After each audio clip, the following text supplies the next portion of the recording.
যখন হাতে নাতে ধরা পড়ছে কিছু জিনিস পরে খুব তাড়াতাড়ি করে নিজেকে কন্ট্রোল করছি, কারণ প্রেস্টিজটা আমার না, প্রেস্টিজটা নেত্রী। বলুন দেখো, তুমি জিততে যেটা হয়তো সারা বাংলাদেশ তুমি 100% জিতলেও হয়তো গায়ে জিতছিল, কিন্তু এই যে তোমার বিরুদ্ধে এই প্রোপাগান্ডা, সমস্ত প্রোপাগান্ডা আজকে বাংলাদেশের মানুষ বুঝতে পারছেন তোমার বিরুদ্ধে অপপ্রচার ছিল।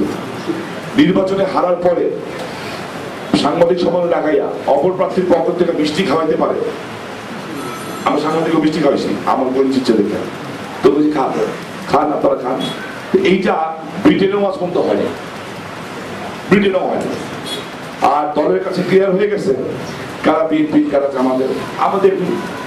আমি একটা জিনিস মনে করি যে আমাদের আসলে মজিবুর ভাই খাটতে খাটতে টায়ার, আমিও খাটতে খাটতে টায়ার, সবাই তো একটু খাটাখাটি করে টায়ার হয়ে গেছে। আমি কইছি যে আমার ছোট বোনের ব্যাপার হচ্ছে, আমি ওকে সাজেশন দিচ্ছি, দেখো আগামীতে তোমার মধ্যে একটা অপপ্রচার হচ্ছে, তুমি বিএনপি জমা দিল বহাই দিয়ে ভোটটা দিচ্ছে। যাই হোক, এই মিথ্যাটা আমি প্রচার করছি, মিষ্টি খাওয়াইতে পারে। আমার সাংবাদিক মিষ্টি খাওয়াইছি আমার পরিচিত দেখে, তো বলছি খান আপনারা খান। এইটা ব্রিটেনেও আজ পর্যন্ত হয়নি, ব্রিটেনও হয়নি। আর দলের কাছে ক্লিয়ার হয়ে গেছে কারা বিএনপি কারা আমাদের। আমি একটা জিনিস মনে করি যে আমাদের আসলে মজিবুর ভাই খাটতে খাটতে টায়ার, আমিও খাটতে খাটতে টায়ার, সবাই তো একটু খাটাখাটি করে টায়ার হয়ে গেছে। আমি কইছি যে আমার ছোট বোনের ব্যাপার হচ্ছে, আমি ওকে সাজেশন দিচ্ছি, দেখো আগামীতে তোমার মধ্যে একটা অপপ্রচার হচ্ছে, তুমি বিএনপি জমা দিল বহাই দিয়ে ভোটটা দিচ্ছে। যাই হোক, এই মিথ্যাটা আমি প্রচার করছি যে তুমি বিএনপি জমা দিল, কারণ মিথ্যা তো মিথ্যাই, এটা এখন তো মিথ্যা প্রমাণ করতে হবে না, এটা তো মিথ্যা প্রমাণ করতে হবে। তো মিথ্যা প্রমাণ করতে হলে কি করতে হবে? জামাত বিএনপির আন্দোলন আসতেছে সামনে, হ্যাঁ এই তো ঈদের পরে। আমি কইছি আমারে যাবা এই আগামী 3-4 মাস আমার ছোট বোন আইভি তার লোকজন নিয়ে, হ্যাঁ যারা আসে তার সাথে একটু জামাত বিএনপি মোকাবেলা, আমরা তো গেছি এমনি গেছি বিএনপি একটু মোকাবেলা করলে যেটা ভাবিব, তো জামাত তাহলে সবাই তো একটু খাটাখাটি করে টায়ার হয়ে গেছে। আমি কইছি যে আমার ছোট বোনের ব্যাপার হচ্ছে, আমি ওকে সাজেশন দিচ্ছি, দেখো আগামীতে তোমার মধ্যে একটা অপপ্রচার হচ্ছে, তুমি বিএনপি জমা দিল বহাই দিয়ে ভোটটা দিচ্ছে। যাই হোক, এই মিথ্যাটা আমি প্রচার করছি যে তুমি বিএনপি জমা দিল, কারণ মিথ্যা তো মিথ্যাই, এটা এখন তো মিথ্যা প্রমাণ করতে হবে না, এটা তো মিথ্যা প্রমাণ করতে হবে। তো মিথ্যা প্রমাণ করতে হলে কি করতে হবে? জামাত বিএনপির আন্দোলন আসতেছে সামনে, হ্যাঁ এই তো ঈদের পরে। আমি কইছি আমারে যাবা এই আগামী 3-4 মাস আমার ছোট বোন আইভি তার লোকজন নিয়ে, হ্যাঁ যারা আসে তার সাথে একটু জামাত বিএনপি মোকাবেলা, আমরা তো গেছি এমনি গেছি বিএনপি একটু মোকাবেলা করলে যেটা ভাবিব, তো জামাত তাহলে এই যে ওর বিরুদ্ধে একটা মিথ্যা অপপ্রচার আমরা চালাইছিলাম কিংবা সবাই চলছে, এটা সংশোধন হয়ে যাবে। আমাদেরও একটা বিশ্বাস রাখবো যে না, কোথাও এনটি জামাত এনটি বিএনপি আমরা মিলেমিশে সবাই আসি, আমি তো মিলে গেছি, একসাথে কাজ করতে সুবিধা হবে। বিএনপির ভিতরে খুব ক্ষুব্ধ, তারাও ভালোভাবে নেয়। রাজনীতিতে আমরা একটা নতুন আঙ্গিক করেছি, আমরা যা বলি মুখ দিয়া তা করার চেষ্টা করি। আমরা যেটা বলেছি এবং আমরা বলেছি শান্তিপূর্ণ নির্বাচন হবে, ওরা বলেছিল নারায়ণগঞ্জ সন্ত্রাসীদের আখড়া। একদিকে বিএনপি জামাত, বিএনপি গতবার সিদ্ধিরগঞ্জ যদি মজিবুর ভাই হিসাব ঠিক থাকে 32,000% না, ওই যে উনি দেখেই বলছেন, হিসাব করে দেখে বলছেন। বিএনপি গতবার এই সিটি কর্পোরেশন এলাকায় ভোট পেয়েছিল 1,11,835টা ভোট। ভোট তো দুটা বাড়ানোর কথা, গ্যাস নাই, পানি নেই, বিদ্যুৎ নাই, তাই না? ভোট দুটা বাড়ার কথা, এই ভোটটা গেছে বলি ভোট তো বলছে 70%। আর ইভিএম এলাকায় যেটা দেখলাম ওখানে ভোট পড়ছে 80, 85, 90%। হ্যাঁ, এমন এমন জায়গা আছে, কেন হয়েছে কি হয়েছে আমি জানি না, তো ওদের আমরা প্রশ্ন তুলবো না, যারা প্রশ্ন তুললো তারা তুলবে, এটা আমাদের কাজ না, আমরা সরকারি দল করি। আমাদের কাজ হলো নির্বাচন সুষ্ঠু করার দরকার ছিল, সুষ্ঠু করে দিয়েছি, সুষ্ঠু করেছি, একটা ঝামেলা হয় নাই, একটা ধাক্কাধাক্কি হয় নাই, নারায়ণগঞ্জবাসী সম্মানিত হয়েছে, এটাই আমাদের জয়।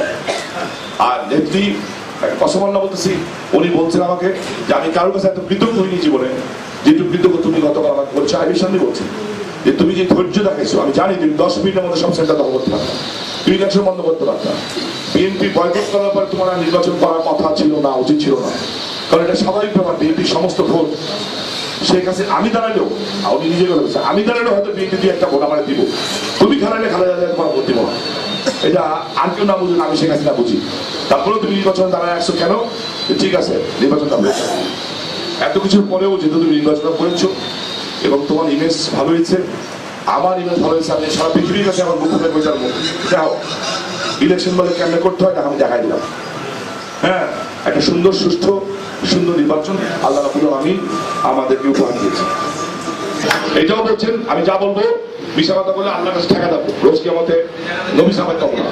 বলছেন কর্মী সব শামীমের সাথে আছে, যেহেতু কর্মী সব স্বামীর সাথে ছিল আমি জানি কে কি আচরণ করছেন। যদি কর্মীরা আমার মনে করতো, আমি তো আমার কর্মীকে চিনি, এই কর্মী যদি মনে করতো যে বুঝা নেবো, তাহলে তারা সবার লোকে বুঝা নেওয়ার ক্ষমতা রাখে এক লাগে, কিন্তু বুঝে না, তারা যে বুঝে নেয় না, এটাই আমাকে সম্মানিত করছে। এখানে আমাদের অনেক কিছু শিক্ষা আছে। শিক্ষা আছে কি, আমাদের সবচেয়ে বড় জিনিস এত কিছু করেও কিন্তু পারতো না বলো, বিএনপি বলে দিয়েও কিন্তু আমরা পারতো না, পারছে কেন জানেন? আরো এক একটা এলাকায় 6টা 7টা 8টা 12টা করে কমিশন খারা গেছে, সব আমার খারা গেছে, সব খারা গেল। আরে সব যদি লইয়া খারাই, সব খারা গেল। আরে সব যদি লইয়া খারাই, যে বুঝে নেয় না, এটাই আমাকে সম্মানিত করছে। এখানে আমাদের অনেক কিছু শিক্ষা আছে।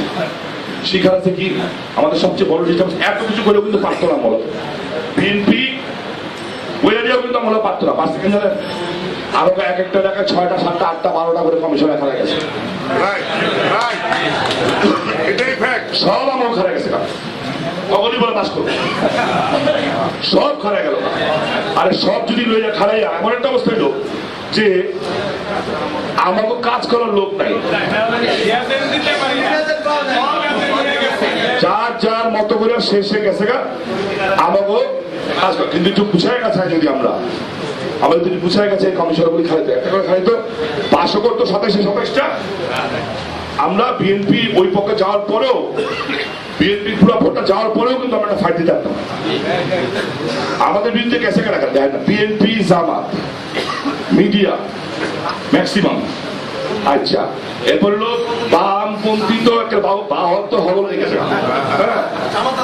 আচ্ছা, জামাত বাম বেনন স্যানন ইনু হল লাগছে, তারপর একটা দিয়ে বলে গেগা দুই পাওয়া গেছে কবর, নাম কি হল ভুলে গেছে আমার সঙ্গে। আমি বললাম আপা ওই যে 2 ঠ্যাং কবরে গেছে, মুসা মুসা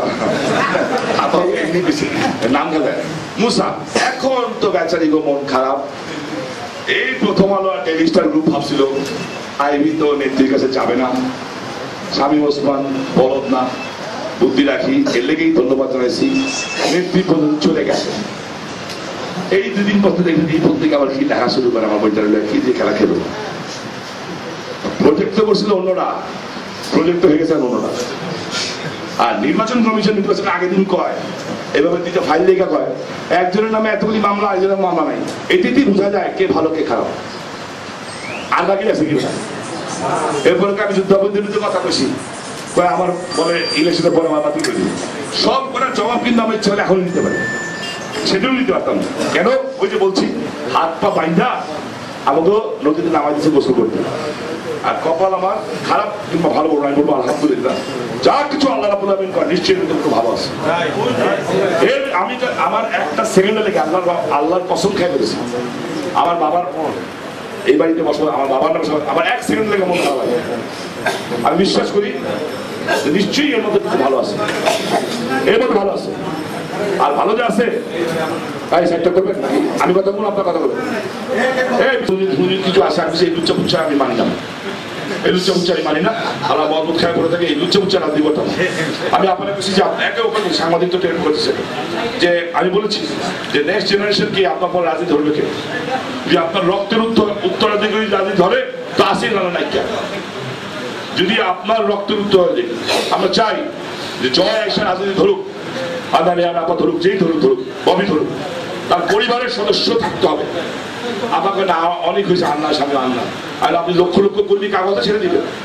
এ বলতে জাগর বিএনপির আর কথাবার্তা কর্মী অমিল নাই, আপনি নাই দেশে খেলে দিল, নেত্রী নাই দেশে খেলা খেলে দিছে, এগুলো তো 111 দেশে থাকো ভূমিকা। সো এগুলি বলে লাভ নেই। যাই হোক, এই সমস্ত ব্যাপার আমরা পরে কথা বলবো। আর হুমকি ধুমকি যদি কোনো জায়গায় দিয়ে থাকে, হ্যাঁ, তাহলে আমার একটু জানাইবেন, আপনাকে কিচ্ছু করতে দেবো না। তাকেও আপনারা জানাই দিবেন যে আমাকে হুমকি দেওয়ার 3 দিন পর্যন্ত মানুষের গরম খায়, 3 দিন পর্যন্ত মানুষের গরম খায় পাস করার পরে। 3 দিন পরে শান্ত হয়ে যাওয়া উচিত, হিসাবে শান্ত হওয়ার টাইম হয়েছে। এরপরে শান্ত না হয় তাহলে কোথাও যদি কোনো হুমকি দেয় তাহলে আমার একটু জানাইবেন। আমি হুমকির জবাব আপনাদের কেউ করতে পারি দেবো না। রাতের বেলা ঘরে ঢুকে আমি হুমকির জবাব দিয়ে আসলাম।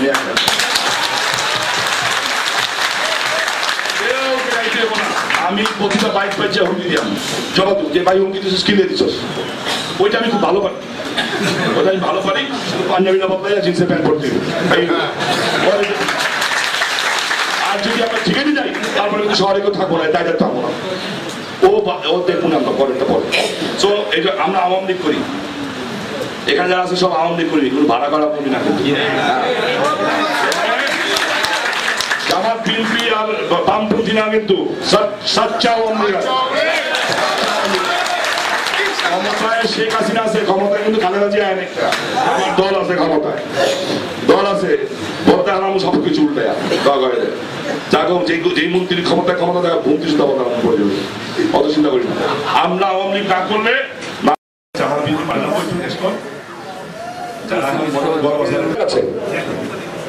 আমি আপনাদের সবার কাছে নিজা পানি রেডি করা রাস্তা সমান সমান ছোট ভাই বড় ভাই, হ্যাঁ, যার বাসায় খাইছি। হ্যাঁ, আমি মন থেকে আপনাদেরকে ছোট ভাই বড় ভাই যারা আছেন